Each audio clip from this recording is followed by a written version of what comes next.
have another chance to meet and have you show your work here in New York. So please, Gregg.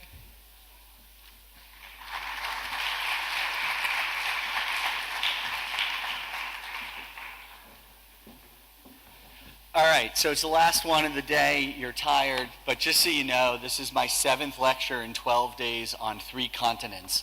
So I'm more tired than you are. So it's been an amazing few days here in Israel. I can't wait to come back again. This was my first trip here, and it's been an amazing couple days being with Martha and Vanessa and Daniel and Nina and everyone else and all the people. Thank you very much, and all the people that all the people that I've gotten to meet here at Technion. So anyway, there's no Mr. or Mrs. Shop either. And I apologize to those people who were here yesterday. You're going to have to hear a few things again, but we'll do this quickly. So Shop started with, it came out of the names of the founding partners, which are Sharpless, Holden, Pasquarelli. But even though there are 3 last names, there were actually 5 founding partners. And that's because the partnership is made up of 2 husbands and wives and the identical twin brother of one of the husbands. And so this confuses everybody, so we made this chart to explain it to you. So all 5 of us went to Columbia together, and so this is the year that we graduated. 4 of us were in the class of 94, Chris was in the class of 90. And if you're in the green boxes, you're married, and you share things like bank accounts, and these guys share things like genetic code. And so anyway, we got together, and I think one of the interesting things is that all 5 of us had different careers before we went into architecture. And not to say that that's a good or bad thing, but I think that it allowed us to sort of freely adapt other methods of problem solving from other industries and to try and bring them to design. And the people who work at Shop, we also try to find people who have these sort of varied backgrounds and can challenge architecture from many different angles. Just to finish out who the partners are, we spent a lot of time in the, sort of like from the mid-90s when we founded the firm to, until today even, working on really being at the forefront of research and digital fabrication, using the computer both not only to help us design, but actually to fabricate, manufacture, and assemble buildings. We got very good at it. It was kind of funny, because when we did it as a sort of strategy to not let our buildings get value engineered by construction firms, because we just learned how to do it ourselves. But it takes a lot of extra work to do that. And when we would do all this extra work that was saving the client tons of money in the building side, they would never want to pay for it. They were like, well, that's just part of the problem you set up. Then we started a new company called Shop Construction. And they would say, well, this building is fantastic. It's all complicated. How do we build it? And then we'd say, well, you should hire Shop Construction, and they'll figure it out. And they said, oh, no problem. And they would write a check, which was bizarre. But anyway, John Malley is the partner who runs Shop Construction. And then we added a 7th partner, a brilliant urbanist and writer, Vishaan Chakrabarty, last year. So Shop really came out of a kind of criticism. This is sort of the last 150 years of architectural practice in one slide. And, our kind of criticism was with this split, 20 or 30 years ago, between paper architects and service architects. And while we are researchers and teachers, we all teach at Cornell and Columbia and Yale in the United States, we also felt that that this division was a problem for our profession, and that at the same time what we call the sort of cycle of stylistic consumption, or the battle of the isms, was also something that we were very critical of. That there would be some great writing was executed, a kind of aesthetic would be attached to it. It would get a show at MoMA, 3 buildings would get built, and then it would be derided 2 years later. Was just not how we thought about architecture. We really wanted to think of architecture in 50, 100, 200-year terms. And so a lot of the way that we were starting to think about things was to be a both-and firm. This idea that you could write and research and teach and think about culture while simultaneously really investing in technology and execution and politics and finance and how buildings actually get built. And, we started to say, well, what would be the aesthetics of a practice like that? And we started to think about this notion of performance-based design, an idea that a building looks like what it does and how it behaves. And, we found probably the best examples of that clearly in nature, but also in the aerospace industry. At this same time, this is sort of, the mid to late 90s, the computers are now getting fast enough and cheap enough that we could really use it, where we began to sort of write our own software to simulate these sort of performance-based relationships to literally grow buildings the way that, Darwin might have if he were an architect. Now, often what were coming out of these things were complex curvature results, which, while there's a long history of complex curvature in architecture, it always relied on labor to get it executed. And obviously, labor is not the way that we can do this today and make it affordable.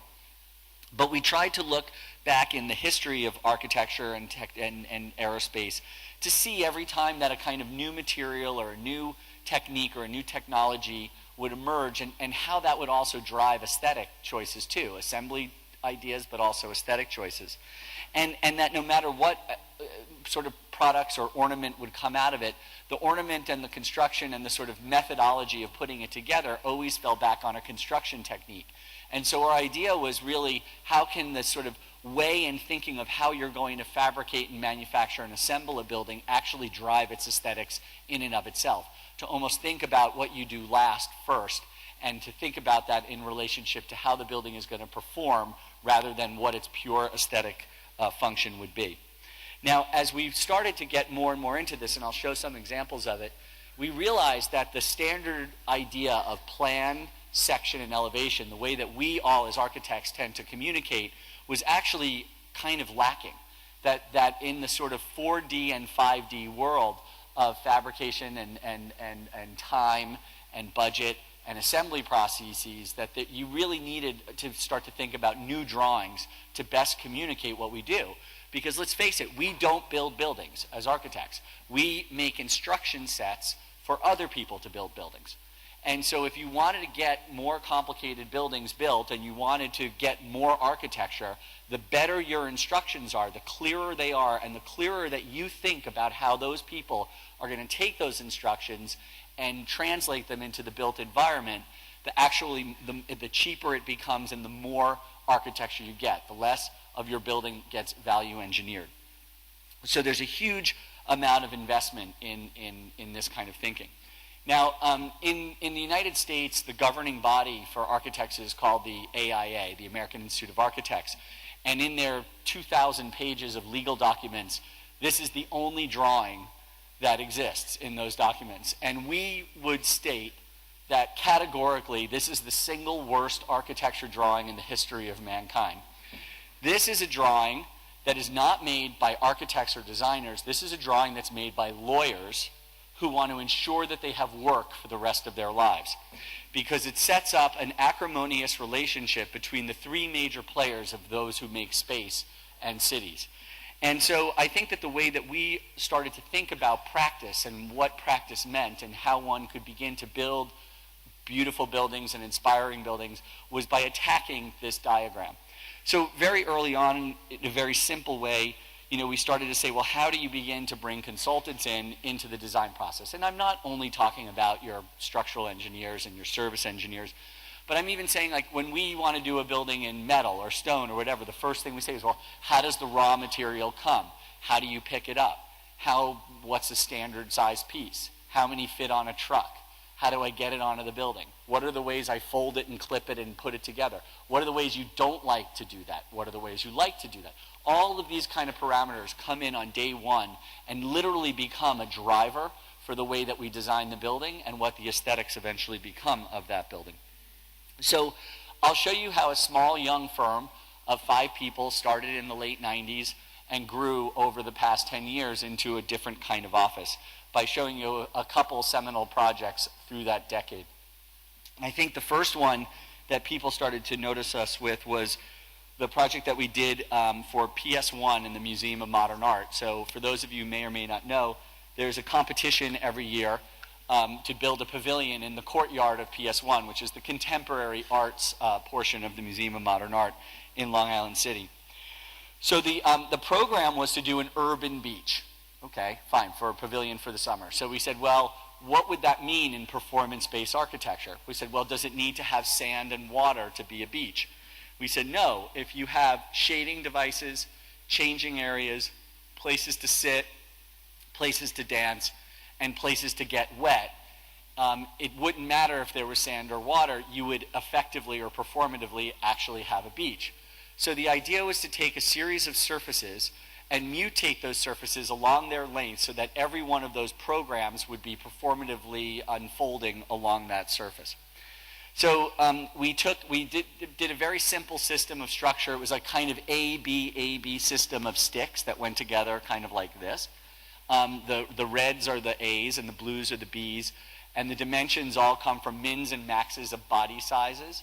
The client, Alana Heiss, who's was the head of PS1, said, we were like, well, what do you want the building to do? And she said, I would like the building to encourage people to take off their clothes as much as possible and to smoke as much as possible. So the whole thing is designed as a kind of machine for the body to sort of go to the beach, to hang out with your friends, to sit, to sun, to change, and do other things. So the construction document set, this is actually the full set of construction documents. This is one drawing, and this drawing is 10 meters by 5 meters in size. And it went down onto a platform, and basically you took the sticks and you followed a color code system and you laid them on top of each other according to the diagram. You hit it with the stainless steel screw, you trimmed off the two pieces, and you moved on to the next one. And so the sort of slats got put together, and it became both a sort of structural truss, a surface, and a programmatic element simultaneously. And the building got finished, the pavilion got finished. We planted a forest of steel trees that had high pressure mister heads on the top, so that every 30 minutes as you were sitting there getting a suntan or hanging out with your friends, the entire courtyard would fill with the mist of the ocean and wet the cedar sticks, and the smell of the cedar would come out, and you would get this incredible sort of inside-outside, totally urban beach vibe. But you could see the kind of smooth transition programmatically from benches to walls. And then your sort of typical weekend day out at Dunescape, which was the name of the piece. So the piece got, the pavilion got tons of press. It was on TV, 60 or 70 articles. And at the end of the summer, I asked the head of the museum, I said, so how did you guys do? She said, it was great. It was, she said, we got 8,000 people per weekend to come. And I said, well, how did it do last year? And the year before, an architect named Philip Johnson had done the pavilion at PS1. And she said, well, we got 2,000 people per weekend last year. And I kind of sat there and I was like, that's interesting. 6,000 additional people every weekend times 12 weeks times $10 admission plus an average of a couple beers and a hamburger and a hot dog. We just generated $1.7 million of revenue for the museum, and our fee was $15,000. What's wrong with architecture? But some great things came out of it. Richard Branson came to see it and hired us to do some work for him for Virgin. So this was a kind of mass customized building within a building for their first class lounge at JFK, where the integration of sort of lighting, HVAC, and programmatic elements were all sort of put together, to a cultural complex outside of Seoul, Korea, in the Hangil-sa, for Hangil-sa, the book publisher, at the Harry Valley. So it's a sort of 3-story high wall of books, and you enter off the mountain on the roof and go down these series of ramps with exhibition spaces and restaurants. To a competition we won to do a new building for the Fashion Institute of Technology in New York, where we sort of asked the same thing, like, what's the performance of design school? And we said the performance of design school is sort of exhibiting your work, critiquing your work, and circulating your ideas. And so basically the outer 20 feet of the building is this kind of thickened facade where all the exhibition spaces, all the critique rooms, and all the circulation of the building inhabit it. So that literally as you're walking down the street in New York City, the act of design school would be inhabiting the thickness of the facade and would become evident to those in the city, and those doing this, making design work, would be looking out on the city itself. So, in order to build, everyone said, you're out of your mind, you can't build complicated facades like that. So we decided that more and more we had to get involved with construction. If we wanted to get these, look, we were a bunch of 30-somethings. We weren't going to get Frank Gehry budgets or Daniel Libeskind budgets, quite frankly. And we had to fight our way up the food chain. And we felt that the more we kind of engaged with construction, the less contractors would come in and say you can't build it, the less they would sort of value engineer things. And for us, it was a way to sort of free us up on design. So the first time we did that sort of at a full scale was at a park on the eastern end of Long Island. It had a whole series of programs, a carousel house and a water garden and a ferry terminal and a marina that we built over 8 years and was very successful in sort of turning around this entire town. But, go back 1 second. But the one building I want to show you is this tiny little folly that the mayor of the town who led us wanted us to work on, which was a camera obscura. And he just wanted a camera obscura. And we had sort of proven to him over the 8 years that we would be responsible and execute good design. So we asked permission, could we just do it as a complete R&D project. So we wanted to see if we could make a building completely out of the computer, where it was just the scripting that helped make a sort of minimalist surface, and then have the entire building fabricated by the computer itself. So these were the programmatic elements in the object, and basically the camera was a lens that would project an image onto a table and could look around at the other parts of the park. And this was sort of this is 2001, and so we literally modeled all 2,800 parts. No two were alike, in the building manually. So this is sort of BIM version 0.1. Before there was Revit, we were doing Revit on our own. And when Revit did come out, and we've been fully on Revit for 8 years now, but it was a really interesting experience, or an experiment for us. And then what you saw is that the construction documents that got pulled out of that became very different than normal drawings. So you either had drawings that explained to the computer how to make the parts, or every single custom part that would arrive on site, pre-cut, pre-slotted, pre-drilled, pre-numbered, ready to go together, would be there, and you had to look at how that would get assembled. So we finished the set of drawings. We went to the building department to get them approved, and the guy said to us, he's like, do you realize that there are no dimensions on any of these drawings? And it was a sort of aha moment when we realized that dimensions were no longer relevant. It didn't matter because everything was modeled at full scale. Every single part was manufactured by a computer and arrived, and dimensions were were completely meaningless at this point. So these were the actual drawings from the construction set. And this was a piece that we did for the Cooper Hewitt Triennial. We literally printed the building at 1/10 the scale and just assembled it as a piece of sculpture right from the same digital model. Even the formwork for the building was milled, so that literally they would lay out full-scale templates, and the instructions of what to do were literally laser cut or milled into the parts. Like on a piece of steel, it would say 3/4 inch fillet weld from here to here with arrows on the pieces. So the guys didn't even have to look at the drawings anymore. They just took the parts, they followed the numbers, they went in, the instructions were there, and the instructions then became part of the aesthetic of the building in and of itself. So it went together in 3 weeks. They never had to have tape measures when they were out there. They never had to cut anything, and the building went together and just became this kind of little elegant piece. Now, we would never argue that you build a 60-story tower or a billion-dollar basketball stadium this way, but it was something that really meant something to us, where we started to say what's very interesting is you can build 90 or 95% of your building in super standard, affordable kinds of strategies, and then you take the parts of your building that are incredibly special and use this kind of thinking in there, and suddenly the entire building elevates to a different plane, a different kind of architecture. And it was clearly, this was the same way that planes and the aerospace industry gets things done. So the park was finished, it was a huge success, and the interesting thing was that then there was a competition to do a park in Lower Manhattan. And in order to do that, you had to have completed a park in the state of New York. So fortunately, we were on the list. And we won the competition to do this 2-mile esplanade. Now, what's interesting is that this is some of the only south-facing waterfront property in Manhattan because of the way the city goes. And here you have Wall Street and the sort of large central, this is the third largest central business district in the United States. Midtown is the first one, Chicago is the second, and downtown is the third one. And so, this should be some of the most valuable property in the city of New York.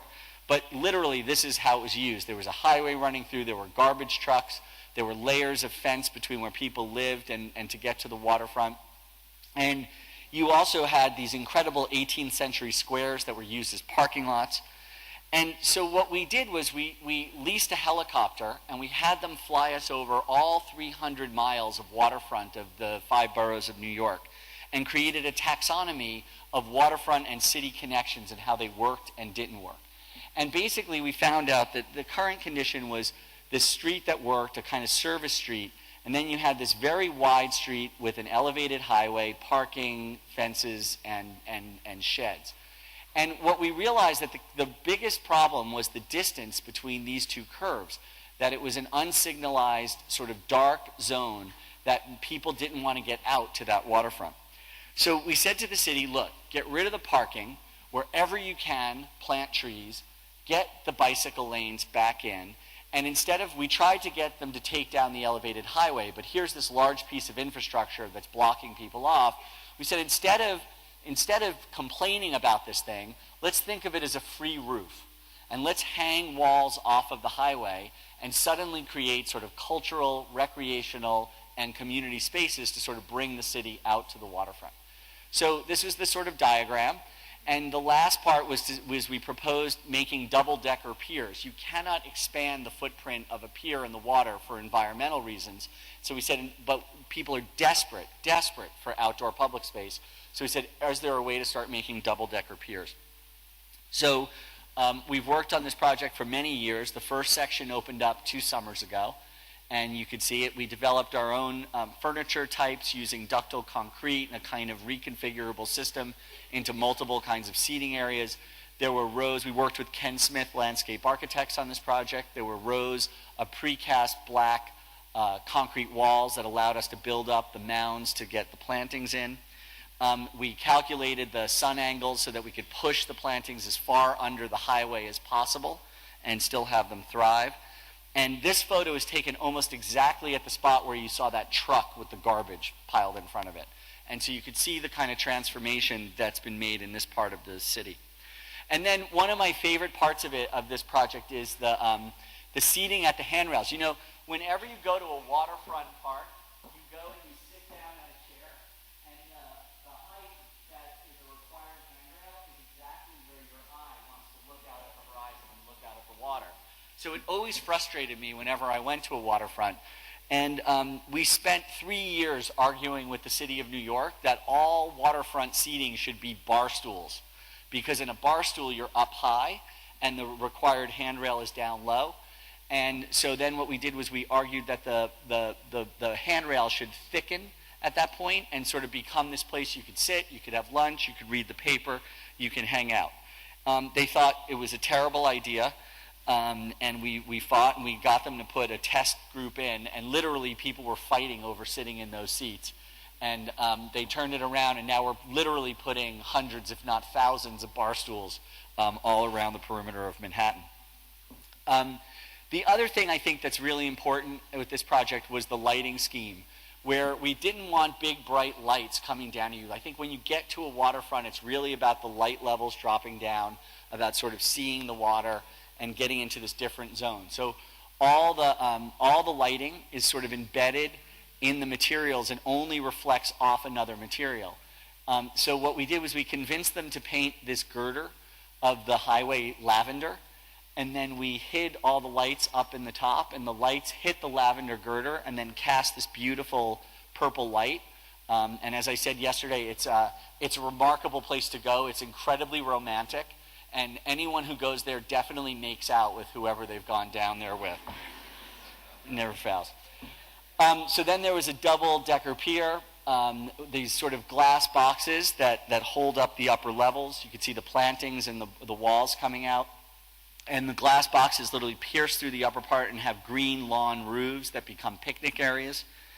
And basically this is invented space, because it was only about $150 a square foot to add this part. When you think about Manhattan land and the value of Manhattan land, which is in the tens of thousands of dollars per square foot, for $150 a square foot to get more park really was a huge bonus for the city. It was really about sort of getting people down to the water as much as you could, and then to not make it a kind of feel like you have this big thing over your head.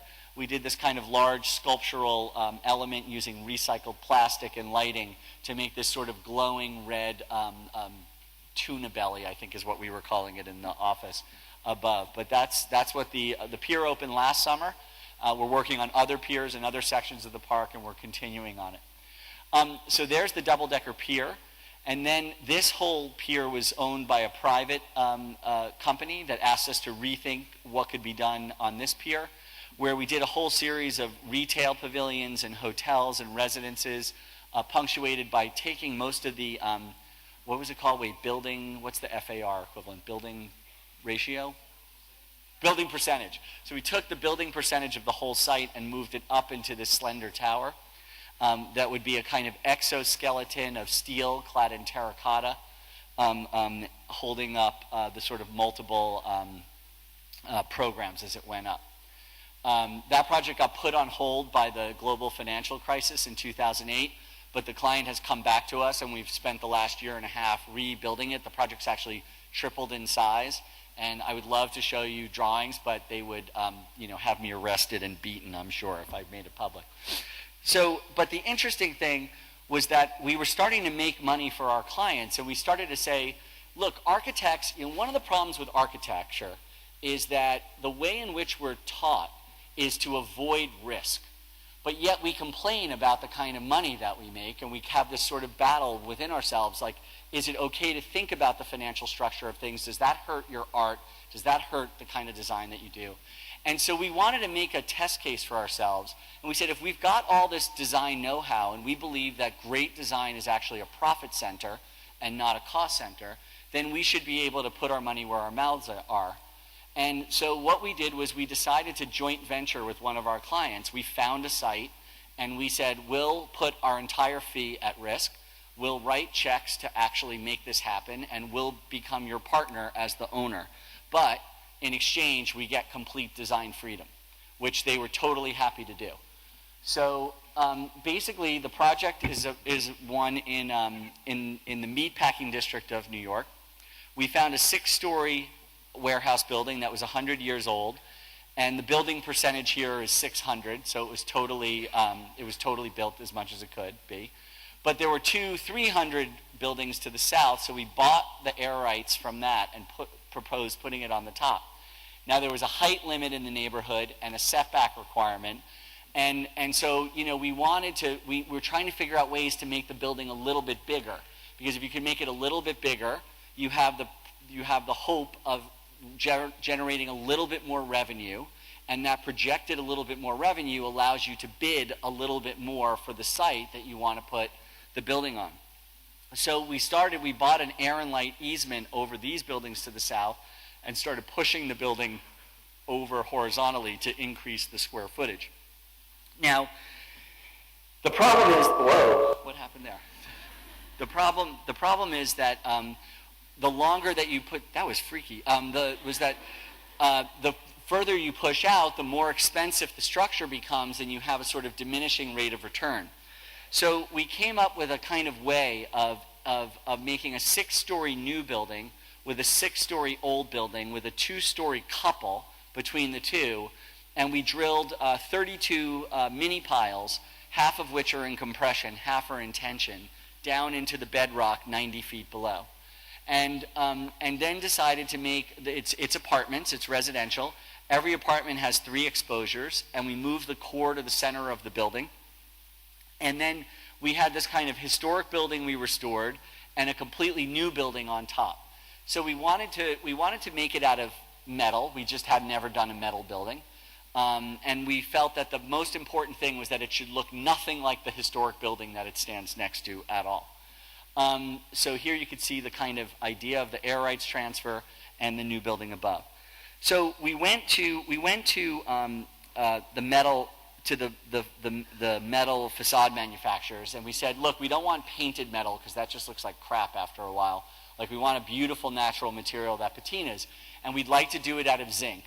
So they said to us, well, a zinc facade costs 50% more. And we were like, that's ridiculous. Why? Zinc only costs a little bit more. Anyway, they said, well, basically because we don't want to deal with zinc, and so, forget you, that's what it's going to cost. So we said, oh, that's interesting. Well, where does zinc come from? And they said, well, mostly it comes from France. So we got on an airplane, and we went to France, and we bought 1,000 sheets of zinc and brought them back to New York. And what we did was we designed the entire building so that the 1 meter by 3 meter raw material, it was either 1 panel, 2 panels, or 3 panels would unfold onto the raw material. There were about 22 protoforms or shapes that we needed to execute the building, 400 uniquely shaped parts, and 4,000 parts in total. But there was no way that a small little office could really do all those shop drawings and do it accurately. So again, we went to technology. We started working with SolidWorks, where we did proto-parametrically responsive panel types, and then fed all the differences in a spreadsheet, which went directly to the laser cutters that cut all the parts. And so basically, every part was cut. It had a numbering system that explained how the building would be installed. And we went up onto the tower, and we started at one corner. We went all the way around, and we put them all in. And when we got to the end, we were about 1.5 millimeters off with 0 shop drawings at all. Not only that, we brought the typical curtain wall, the typical metal wall at that time was about $60 a square foot. They wanted $90 for zinc, and a curtain wall was about $125. We delivered this wall for $43 a square foot, just by taking the risk and completely ignoring the rules and using technology to drive how we were going to design something. So you could see the building as it sits between the old and new, and turned it into 22 really kind of beautiful condominiums. And one of my favorite things about this building is that the glazing and the metal are not in the same plane. I mean, tot boxes are great, but just for this one we didn't want it. We wanted to get that play between the two of them, to get this play of shadow and dark. So we pushed all the glass back 14 inches, which is all well and good, except for in New York City, where we have a severe pigeon issue. You're suddenly going to make all these ledges for pigeons to sit on. So I called the Museum of Natural History on the Upper West Side, and I asked them, is there an angle of repose that a pigeon does not like to sit on? And they said, yes. In fact, it's 34 degrees. And so if you look, these are actually from our construction documents. There's a 34-degree angle on every single one of them. And it's remarkable because the pigeons do try to come, and they land, and they go, whoosh, and they fly right off. And I'm incredibly proud because 10 years later, there's not one bird turd on the entire facade of the building. So we made the collateral materials, we did the interior design, we brought it to market, the building lights up at night. And the fascinating thing is we were up against 2 or 3 other extremely well-known architects who were building buildings in the neighborhood at the time. And not only did we not spend 1 cent over building the most banal building you could imagine, we got that building for the same cost, but we averaged 17% more in our sales profit, in our sales numbers, because of the architecture. And so it was finally the first time we had hard data that said architecture equals value. And building buildings that people like and love and take care of is the most sustainable thing that you can do, because they don't renovate them, they don't rip it apart, and that's an important thing. So we not only had the absolute proof that you could do it, you could use technology, you could push it, you could take the risk, but it actually created value. And that was, and look, yeah, did we make a little money on it? Yeah, we did. It was nice, right? It wasn't a bad thing. We took we took all that money and poured it right back into the office, and that was one of the things that helped us expand the firm. But at the end of the day, we probably joint ventured on 6 buildings or so, some of which we made money on, some of which we lost. That wasn't the point. The point was that by doing that, by taking the risk, not only did we get the design freedom, we got the ability to try different methods, different technologies, to push what you could do as a designer, and to prove that we thought we had some good ideas that were valuable to the rest of the city and to architecture as a whole. So it was by taking risk that we invented projects for ourselves, and it's something that we believe in very much as we go forward. And that's actually what the building looks like. I took that just about 2 months ago. It still looks fantastic 10 years later. So, I mean, this has led us to tons of, tons, that's ridiculous. Many other, I guess the buildings are heavy, but other projects in and around New York, very large scale. This is one that we're just starting on for the Domino Sugar Plant. It's actually 6 blocks of New York. We're working on the park with field ops and really sort of have pushed what you could do and breaking height limits and talking about reconfiguring buildings to let sunlight through the buildings. And it's, I can't show lots of pictures for this because it's literally in the middle of the approvals process right now. But there's a very good website called Curbed that's sort of the best one about like architecture, design, development, real estate in New York, and actually they're national in the States. And the images came out, and within 30 minutes, they posted the drawing like this, where they had manipulated all of our buildings into an SHOP. Because they were saying that we were taking over New York City and, you know, better watch out. And the hilarious thing was the knuckleheads in the community started writing protest letters. Like, I can't believe they're using their corporate logo to make these giant buildings. You idiots. Anyway. You know, and in lots of ways, we started to just become advisors to our clients. So a small internet search engine company in Mountain View, California called us and asked us to sort of rethink what the American office space would be. And it was an amazing research project. They said that if we designed a building that was LEED Platinum, which is the absolute highest that you can do in sustainability, that would be a complete failure.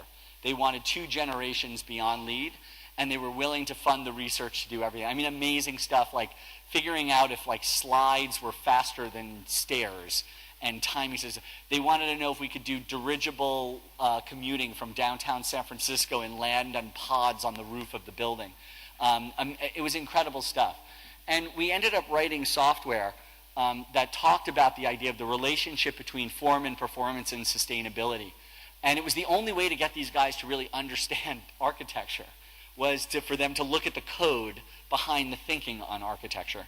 And it was fascinating because you could literally change the priority of what they wanted to do, and they would watch the buildings change their shape and form. And we ended up designing this really fantastic building for them. This was going to be their first ground-up project. It had amazing elements. This is a 5,000-seat amphitheater built into the middle of the courtyard system. Everything was ramped. It was all about speed and efficiency and beauty, if you will. And a great project that we loved working on. This is another one that sort of got killed by the financial crisis. But they used that as an opportunity to upzone their site. So they're in the middle of negotiation with the city, and hopefully we'll be back to do a new building for them. We did another 250,000-foot building for them, but we're never allowed to publish it or talk about it. So I'm already in trouble.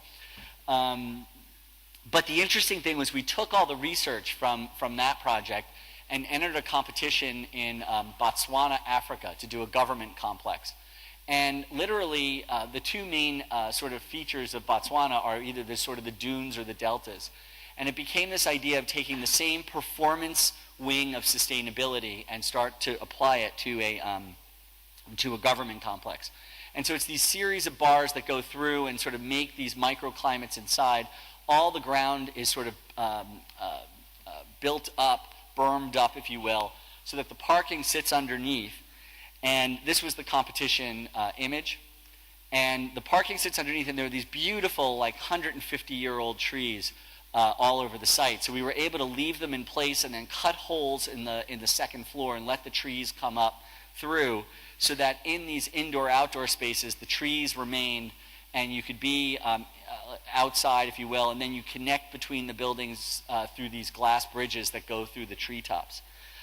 Huge amount of modeling with ecotech and thinking about sustainability techniques and how this will be the largest green roof in Africa when it's done.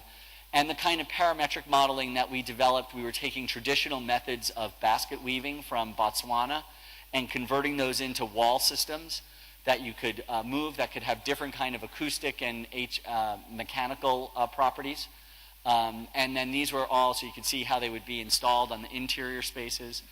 Here are the first prototypes, so completely manufactured by the computer. And we've also gone down to Botswana and installed a lot of this technology in the university and with local offices. So a lot of it is about knowledge transfer down to Botswana. So the building's under construction right now, and hopefully it'll be done in about a year. But that's what it will look like as it sits, as it sits in its natural landscape. And it's actually the first building, a 350,000 foot building on a 3 million square foot tech campus for Botswana. And the view out of the spaces looking out towards the mountain range to the south of the capital city. So the last project I'm going to show you is the Barclays Center, which is a basketball arena. It's part of the Atlantic Yards development, which is a 600,000 square meter development in downtown Brooklyn. So the original architect for this project was Frank Gehry, who made a really brilliant design idea for an urban arena. And the main idea of this project, and I don't know if you can see my hands, but it was basically 4 towers with very large foundations that held a bowl in the middle. So that the bowl was actually 80% of the stadium was not visible from the outside. It was buried inside the bases of all these buildings around it. That was literally, there's one part here and one part on the other side, and this is all connected as sort of one large element.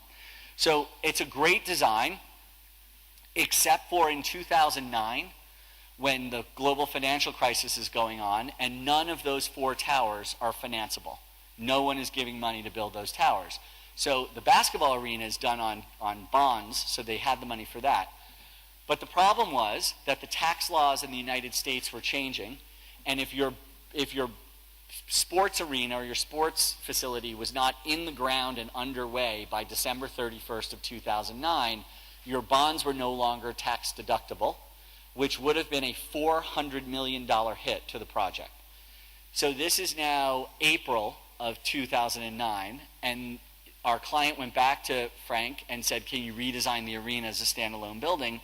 And he said, sure, but it's going to take 18 months. So, which was a problem, obviously. So the client then went to the biggest design build contractor in the United States of stadiums, Hunt Construction, and they said, is there any way we can be in the ground in 8 months? And they said, well, no, it's not possible. They said the only way we could ever do it is let's get in our corporate jet. We'll fly you to the 18 stadiums that we've built for the NBA, and you pick out one you like. And if it fits on the site in Brooklyn, we have the steel drawings, and we can order the steel tomorrow, and then you have a 50-50 shot of making it. So you got to double down on this thing. So they did that, and the one that they liked the most was Indianapolis. They liked the inside, and that was done by Ellerby Beckett AECOM. And they took it, and that building fit on the site perfectly.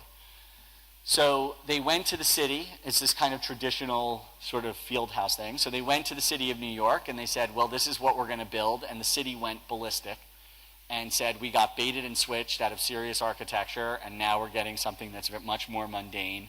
And they said, we're gonna stop this project that they had already had billions invested in.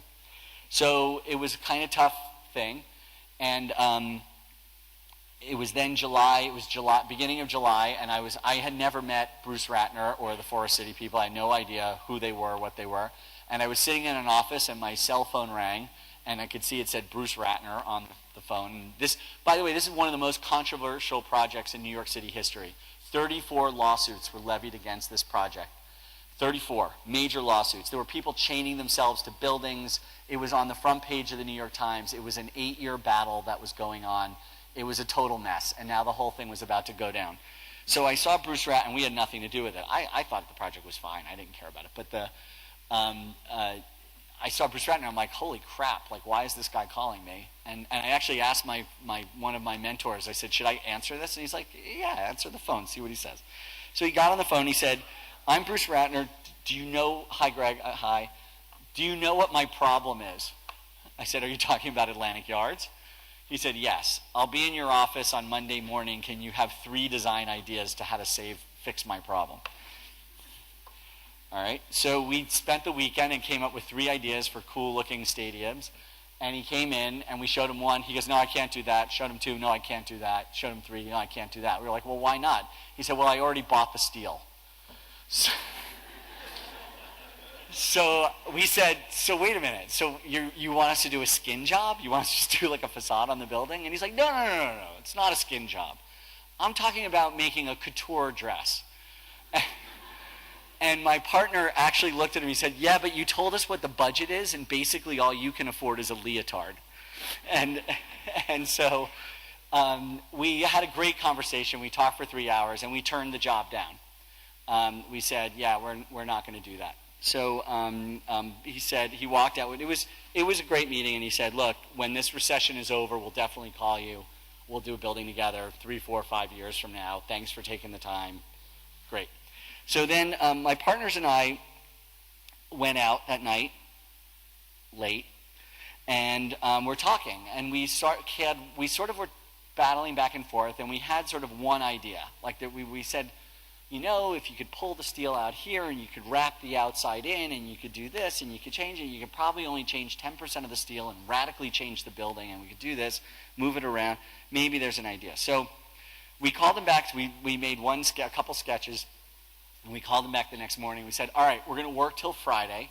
We're going to send you 1 image by the end of the week. If you like it, if you don't like it, no problem, no harm, no foul, we're good.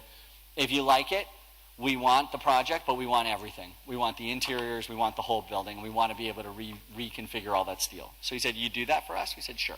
So we sent it in on Friday at 6 o'clock. Didn't hear anything Saturday, didn't hear anything Sunday. We're like, oh, well, Monday I'm sure we'll hear something one way or another. All day Monday goes by, don't hear a thing. So by Tuesday morning, I'm thinking maybe the email didn't go through. Like maybe the image, like what's going on? How could they not even talk? I would have expected they'd called back and said, you guys are idiots, forget about it, instead of silence. So Monday morning, I called the number 2 guy over there and I said, like, Bob, did you get the image? And he just said, you have no idea what kind of effing problems that drawing is causing over here.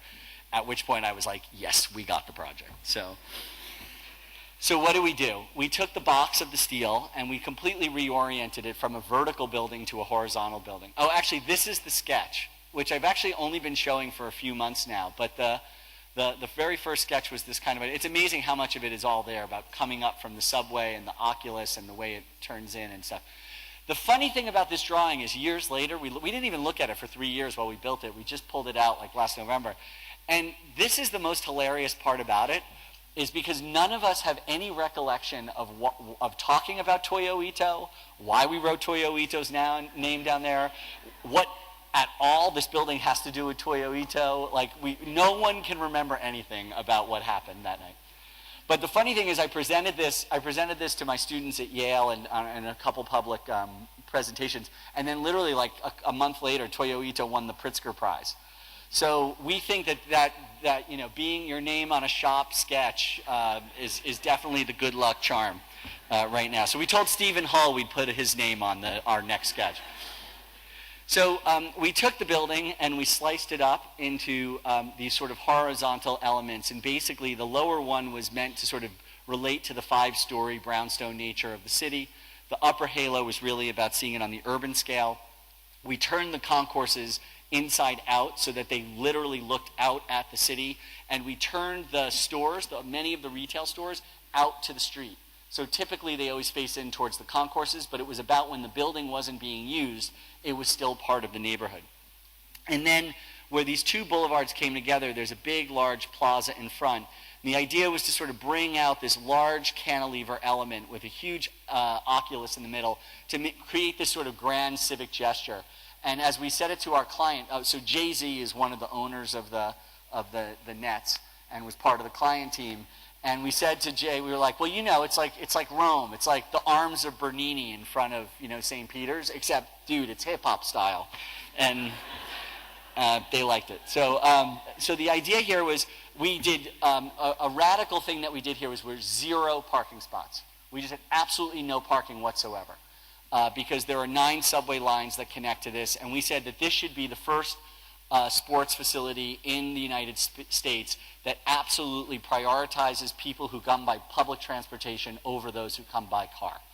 And it's a tight neighborhood, it's it's beautiful, it's like at the confluence of 4 different neighborhoods, lots of residential, low-scale stuff. We didn't want to flood this place with traffic, so we said just get rid of all the parking and people will just be forced to come by public transportation.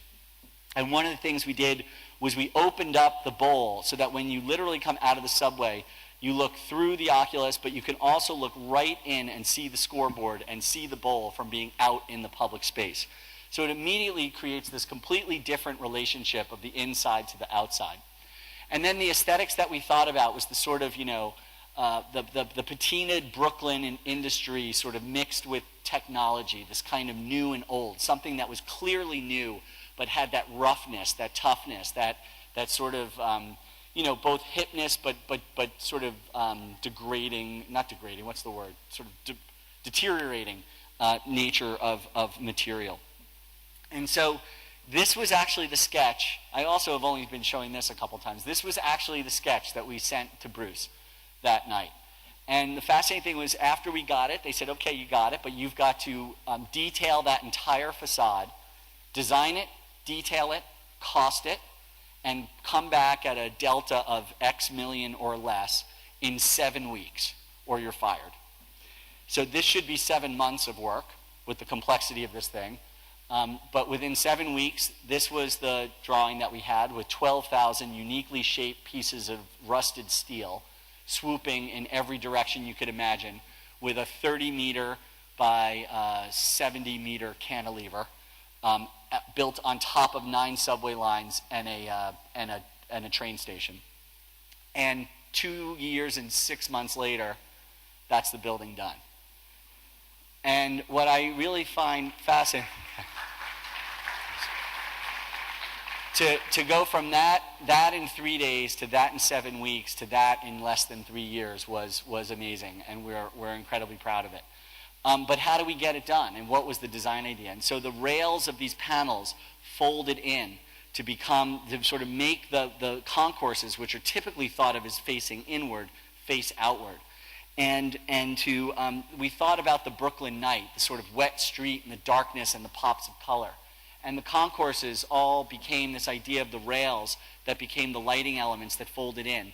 And everything was sort of shiny dark grays and blacks.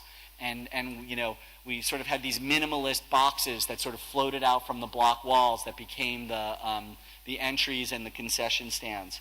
And started to use material in a very different way. I mean, typically sports arenas look like airports and shopping malls, right? Like they're super tacky and everything else. And we were like, why can't we bring a performance hall or a museum aesthetic to sports? And as you enter, this is the large VOM. You can see the ticketing is here. The practice courts are right there. They're visible from the street, and you can see into the bowl. These are some of the club spaces that sort of project right into the bowl. I still don't know what this guy is doing over here, but I think he's like sniffing glue. I'm not sure. And then the last thing that was really tough and that Jay was really helpful in is that we said to the guys, we were like, look, sports is great. It's theater with an unscripted ending. And so what we wanted the whole thing to feel like was a black box theater. So we argued that all the seats should be black, all the walls should be black, the ceiling should be black, and the whole thing. And we proposed changing the color of the teams, which were red, white, and blue, to black. And we were like, this is it, man. Just go all black. If you want New Yorkers to buy this stuff, it's got to be black, right? It's not going to work. So the NBA thought we were insane. Went through months of color testing and everything else, but we eventually got it black. And then the last part was that all the pieces of steel folded for 1 foot, and it's this kind of lattice work on the outside, and we installed the lights behind the steel so that at night it reflects off the steel in this kind of pattern, and you get this dematerialized sort of floating object at night. So to build it was really tough. I mean, and if shop construction, so we were working for the client, shop construction was working for the contractor, and actually joint ventured with the facade manufacturer in order to get this built. And if we hadn't taken that risk, and let me tell you something, we put our entire office on the line and twice almost went bankrupt building this building. But we knew if we didn't take that role, there's no way this thing gets built the way that it gets built. And Christmas of 2 years ago, we thought it was over because one of the contractors went under, not because of this building. They had to then split up the facade among 3 different contractors, and shop construction became in charge of all 3 and coordinating it. So not only was it 12,000 different parts, 921 mega panels being built in all over the country, being shipped together, but it all came together because of our willingness to get involved in the detail. So the CATIA modeling, the unfolded panels of 12,000, the kind of differences of the mega panels, how they went together. I'm almost done. All the fabrication tickets were made by shop construction. And then we created a facility in the Midwest where the steel was hung on this dry cleaner's rack, and it went through 15 wet-dry cycles a day for 4 months to put 10 years of rusted patina on the outside. And every single one of here they are in the dry cycle, every single one was tagged. We wrote our own iPhone app that you could walk up to any panel at any point in the production or the assembly process, scan it, and a 3-dimensional shot of the building would come up, and you could check on any single thing, where it was in the rusting process, where it was in the delivery, how it went together, so that everyone from the CEO of the company to a guy with the wrench in the field knew the same information. And that transparency and clarity saved tens of millions of dollars. It was the only way it got built. So the panels got sent on the truck, and as the steel was being put up, we were point cloud scanning the entire steel superstructure and then aligning it to our BIM models to see if they had made any mistakes. Because the critical one were the plates in which that these mega panels would come on, and if they were in the wrong spot, it would delay the project by months. But by cloud scanning it and using the technology 6 months in advance, we found out that more than 10% of the plates were in the wrong spot. No problem. We could correct it in that time. So the panels came. They went up super fast. Here you can see them starting to get installed.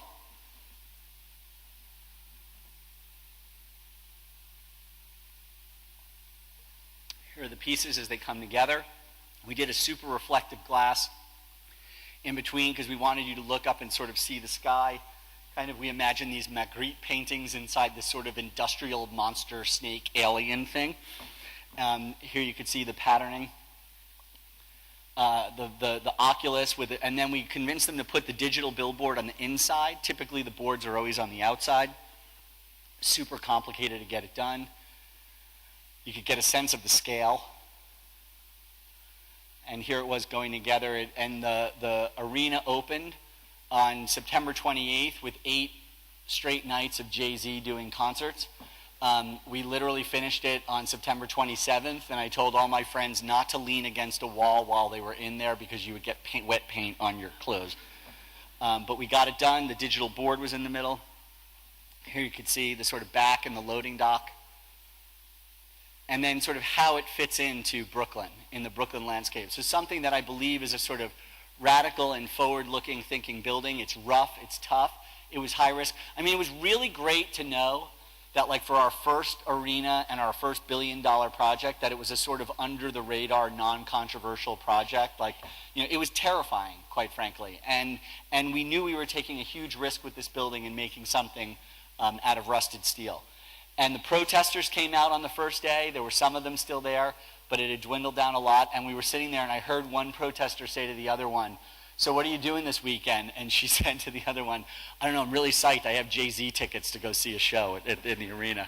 And literally the protests went away after that was done. So here you can see it as it goes to night, on a game night. You can see the lit elements as they go up. And then the Oculus coming in as a game starts, and the way that the digital boards go around, and Bruce has commissioned artists like Bill T. Jones to do installation pieces. Here's coming into the main space. The concourses with the rails from the outside folding in and becoming the space. The bars. Here's the black space. These were from the first night it opened. And the second one being awesome because the Nets and Knicks hate each other. And we actually have worked for both of them, and I was really glad that he said that. This is the VIP entry. Some of the other bars in the space. This is the vault suite, the sort of super exclusive suites down in the bottom, and then looking at the arena as a whole. So we're now working on the 6 million square feet of housing around the building, which are going to be made as prefabricated towers in a factory. I'm going to finish. All made in a factory. They'll be the 3 tallest prefabricated modular buildings in the world when they're done. I know we're out of time, so I'll finish up. Anyway, the end of the story is basically, look, I think this is an amazing time to be a young architect, and that architects are the last great generalist profession, right? We are good. What our skill is that we're good at so many different things. But the problem is that we try to make ourselves specialists. We try to make ourselves just about aesthetics. But by taking risks, by going into things like development, by learning how to build buildings in different ways, by developing softwares, I'll go through this stuff, or even solar technologies, I think that it's that idea of branching out, taking risk, regaining the territories that have been systematically taken away from us over the previous 3 decades, mostly by the legal profession. And what we have, look, cities are urbanizing, things need to become denser. The most sustainable thing you can do, as I said before, is build buildings people love and build density over public transportation. And if it's not for architects, need to be the curators of what these cities are going to be like, because they will be terrible if they're not done beautifully and inspirationally. So it's our generation, it's your generation that's got to take control of this. And in order for us to really have an impact, we've got to grab back those territories that were taken back away from us and really become the master builder. And if you're willing to take that risk, and you are in an amazing university, Technion, with all your fellow students that are involved in technology and thinking and philosophy, like you guys don't only talk to other architects, guys. Go out and talk to the other students in this school and invent new technologies, invent new ways of design, invent new ways of building. And if you do, you can go from this to this to this in 10 years. Thank you very much.